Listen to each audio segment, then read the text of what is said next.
There's nothing sexy about finance. No matter what the Wolf of Wall Street made the finance game seem, in essence, there's nothing sexy about finance. It's all men in suits that are way too small for them to look bigger than they are, telling each other which stock to invest in based on patterns from a chart. It's all a big guess. For example, for a stock game we had to do in school, I had a friend who put all of his money, $100,000, into 3 or 4 penny stocks. After losing the whole time, going down $75,000 at one point, he ended the challenge with $125,000, $10,000 more than the next closest person. But going back to my original point of how unsexy finance is, there are those people that document their jobs in finance in order to get a better light painted. One of those people is Taylorroncancio. As I mentioned, Taylorroncancio is a finance guy who, if you could believe it, works in finance. The majority of his videos are him just in a musty office along with like 4 or 5 other people that work with him, showcasing how mundane it is to be working in finance. But I don't want to bore you as much as Taylor may bore his unpaid interns by running to Starbucks to get his 7th grande coffee of the day. So let's get into the video. That you're interested in taking. So, it's going to be a lot of fun. It's going to be a lot of work. But, at the same time, it's very rewarding. Jeremiah, tell him a little bit about how whenever you came to work at Morgan Stanley, what your bosses told you after working at QuantInvest because you were, doing so well.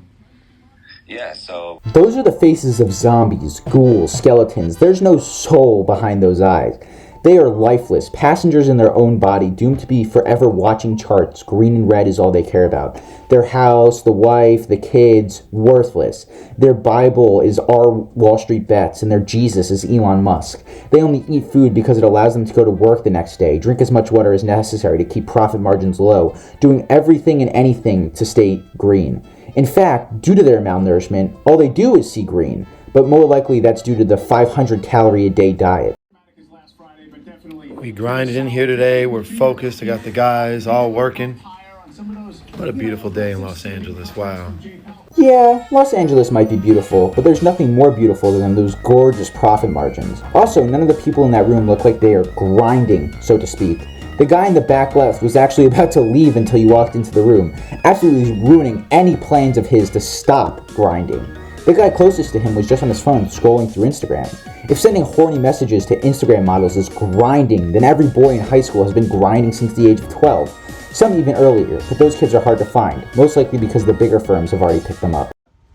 Where your timer as in there was the monthly resistance between 2021 and If anyone is good at creating green screens, this would be the perfect place to include one. You have 5 or 6 dudes in a small room, all focused heavily onto the screen, except for one for whatever reason. I really hope the internet does its thing with this golden opportunity. After getting that off my chest, whoever's presenting that chart is just using buzzwords. Like, imagine if every YouTube video I did, I just regurgitated everything Ali said. And this TikTok is super epic in games and also so Fortnite. Now smash that like button and kiss your mother and don't forget to fucking subscribe. The more I think about it, the more that doesn't sound half bad. Concerns easily eased in many territories. So they're trying to push into the local experience in a bet. Again with the fucking charts. At this point, I think you're just trying to flex that you can run PowerPoint on a TV. I think the squeak of the chair is a good representation of the video at hand. Whoever's chair squeaked was adjusting themselves in their seat, wanting to move, or, if I had to guess, leave this economic prison which they call their office. There's nothing vibe-worthy in this clip. When I think of the word vibe, I think of a good time, whether it's because of the people or the place, not an office filled with business majors who all watched The Wolf of Wall Street one too many times. Although, I do have to say, nothing says vibes like money laundering.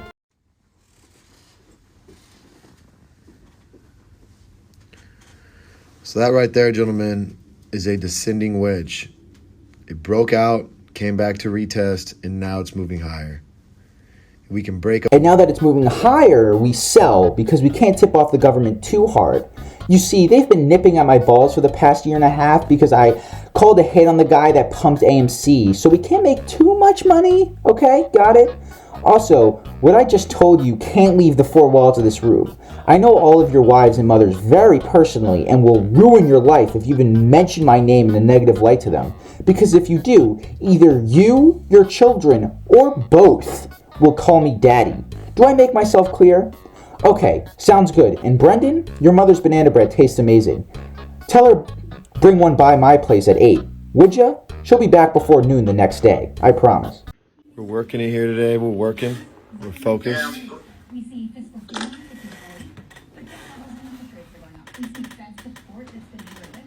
You already know. My beautiful LA view. What do you think the Trading Jesus favorite Bible verse is? If I had to guess, it would be Money and Hose 17:8. If she ain't a quick fuck, dump GME. It's still a work in progress, the Trading Jesus Bible, that is.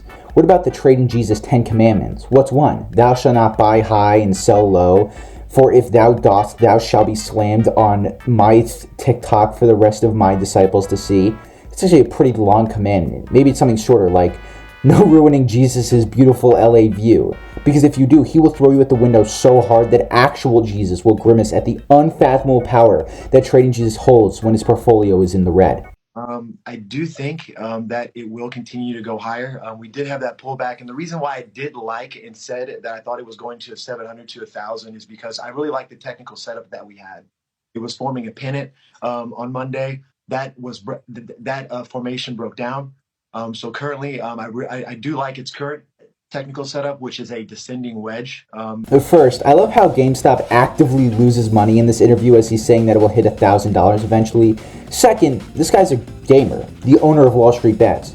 Who would have thunk it? Certainly not me. It would be funny if people that were actually part of a massive investment funds checked Reddit for their stock picks. Like, Pussy Destroyer 69 said that PayPal is on the up, and god damn it, I believe him. Because who wouldn't believe Pussy Destroyer 69? Anyways, that's all for today. I hope you guys enjoyed, and yeah, no one wants to peek behind the curtain of people who invest all day and hold their self-worth in a line that goes up and down. So, just show us, like, basketball clips, I guess. You know, LeBron dunking on someone. That'd be more entertaining. Alright, cool. Love you guys. Bye. Bye-bye.